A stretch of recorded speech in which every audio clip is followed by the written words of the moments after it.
में उसका एक अलग ही रूप देखने को मिला। वो एक ऐसे अंधेरे में चली गई जहां से वापस नहीं आ सकी। उसने पूरी तरह से खुद को अलग कर लिया था। सत्यजीत के स्वर में दर्द था और एक अजीब सी चुप्पी की गूंज भी, जो नीना को अनकंफर्टेबल कर रही थी। नीना उनका दर्द महसूस कर सकती थी। अच्छे लोगों के साथ ऐसा क्यों होता है? यह सवाल उसके दिमाग में चल रहा था। जितनी प्यारी वो थी, अपने अंतिम दिनों में बेहद खतरनाक बन गई थी। पहले हवेली में जहां सब उन्हें बऊदी कहते थे और उनके आगे पीछे घूमते थे, वही अब उनके करीब जाने से भी डरते थे। ना चाहते हुए भी मुझे यह कहना पड़ रहा है कि वो सबके लिए एक परेशानी बन गई थी। कहते हुए उन्होंने वहां ड्रॉर से एक डायरी निकालकर दिखाई। डायरी थोड़ी पुरानी थी और समय की धूल उसे भारी भी बना रही थी। ये देखिए। नीना ने वो डायरी देखना शुरू की। उसमें उन्होंने अजीब तरह से चित्र बना रखे थे, कहीं किसी पिशाच के, तो कहीं कुछ अधूरा लिखा हुआ छूटा था, तो कहीं सिर्फ लकीरें खींची हुई थी। एक कब्रिस्तान का अधूरा चित्र, तो कहीं गोलों के अंदर गोले और उसके अंदर और गोले। उनकी लिखी कोई भी लाइन पूरी नहीं थी। देखकर समझ आ रहा था कि उन्हें सच और भ्रम के बीच का अंतर समझ में आना बंद हो चुका था। ठीक वैसे ही जैसे नीना को सपने और हकीकत में फर्क समझ आना बंद हो चुका है। डायरी से अंदाजा लगाया जा सकता था कि वसुंधरा की हालत उस वक्त सही नहीं रही होगी। आज भी वसुंधरा जब भी सपने में आती है, कुछ ऐसा बोल जाती है जो उसे समझ नहीं आता, और आता भी है तो कुछ भी सही नहीं लगता। डायरी से उनकी हालत साफ साफ नजर आ रही थी। उससे उनमें वसुंधरा की हालत के बिगड़ने के संकेत साफ साफ मिल रहे थे। हर टूटा शब्द मानो वसुंधरा के दिमाग के टूटे कनेक्शन को दिखा रहा था। हर खींची हुई टूटी लाइन मानो उनकी टूटी सेहत की आवाज थी।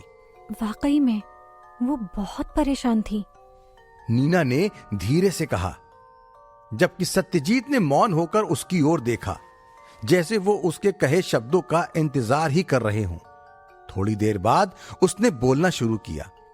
हाँ, लोगों का मानना था जब वो शमशान भूमि गई थी, शायद वहां उन्होंने कुछ ऐसा देख लिया जिसकी वजह से उनकी ये हालत हो गई।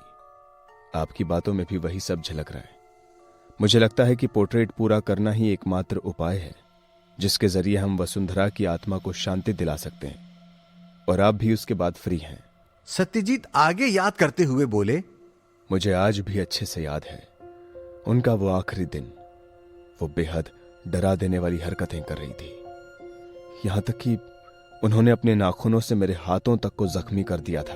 कहते हुए उन्होंने अपनी बाहें ऊंची करके नीना को वही नाखूनों के निशान दिखाए, मानो वो निशान नाखूनों के ना होकर किसी धारीदार चाकू के हों। उसने उन निशानों को गौर से देखा। ये जख्म मुझे उसकी याद दिलाते हैं। एक प्यारी सी औरत खूंखार दरिंदा बन चुकी थी। सत्यजीत रुहासा हो उठा और नीना को उसके लिए फिर बुरा लगने लगा। आज सुबह तो वो उसे कितना गलत समझ रही थी, मानो उसे उनकी फिक्र ही ना हो, लेकिन ये खुद ही भीतर से जख्मी है। ये अपने आप को जितना मजबूत बना सकता था बना लिया है। नीना सत्यजीत की तरफ झुकती जा रही थी। उनके लिए सहानुभूति महसूस करने से खुद को रोक नहीं पा रही थी।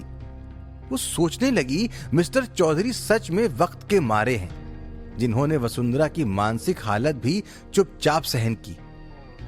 उसने ये सब सुनते वक्त सत्यजीत की आंखों में दर्द और बेचैनी की एक गहरी लहर महसूस की, जो ना चाहते हुए भी उसके दिल को छू गई। वो सोचने लगी कि कैसे एक समय में प्यार और देखभाल से भरी ये जिंदगी अब अंधेरे में बदल गई है। मिस्टर चौधरी भी अपने जीवन के इस कठिन सफर में अकेले हैं। सत्यजीत फिलहाल अपना एक पूरा काला अतीत जी चुके थे। उनका गला भारी और सांसें असामान्य नजर आ रही थी। ये सब सुनने में ही इतना विचलित कर देने वाला है, तो सोचो मिस्टर चौधरी ने ये सब कैसे झेला होगा। अपने प्यार को उस हालत में देखना क्या किसी के लिए भी आसान होगा? इस सवाल का जवाब नीना बड़ी आसानी से दे सकती थी। नहीं, बिल्कुल नहीं। मौत से भी बदतर होगा और उसके बाद की जिंदगी भी। लेकिन मिस्टर चौधरी ने खुद को संभाला हुआ है। वसुंधरा की चैरिटी वाले कामों की देख रेख अब खुद करते हैं। इतनी सहन शक्ति जीवन में लाने के लिए क्या करना पड़ता होगा। वो सत्यजीत को देखते हुए सोच ही रही थी कि सत्यजीत ने कहा, उम्मीद है अब आपके सवालों के जवाब मिल गए होंगे। अगर हां तो क्या मैं थोड़ी देर अकेले रह सकता हूं? आप हो सके तो बस पोर्ट्रेट पर ध्यान दीजिए। नीना ने हां कहा और वहां से बाहर निकल गई। वो जानती थी कि ये सब बताते हुए सत्यजीत का मन भारी हो गया था और रोकर उस गुब्बार को हल्का करने का उन्हें हक भी है।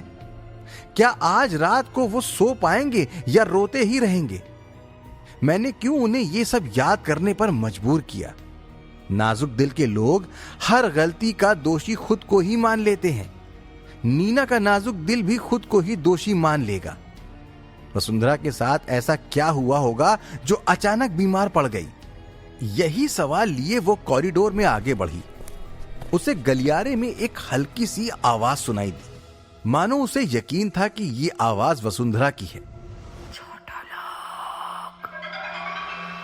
ये आवाज फुसफुसाती हुई उसके कानों में गूंज गई। नीना ने पलट कर देखा, लेकिन गलियारा सुनसान था। दिल की धड़कन तेज हो गई। वो जानती थी कि वसुंधरा की मेंटल स्टेट खराब हो गई थी, लेकिन इस प्रकार की बातें सुनकर उसे डर लग रहा था। वो खुद को समझाने लगी कि शायद ये उसकी सोच का परिणाम था। कहीं वो भी वसुंधरा की तरह मानसिक रोगी तो नहीं होती जा रही है। नीना ने गहरी सांस ली और आगे बढ़ने की कोशिश की, लेकिन उसके दिमाग में विचारों का जंजीर खड़ा हो गया और कदमों में भारीपन आ गया। कहीं वो भी बीमार तो नहीं होती जा रही? क्या वसुंधरा ने जो कहा वो सच था या उसकी मानसिक स्थिति का रिफ्लेक्शन? क्या सत्यजीत ने जो कहा वो सच था या झूठ का नकाब? क्या नीना की मानसिक स्थिति भी वसुंधरा जैसी होने को थी?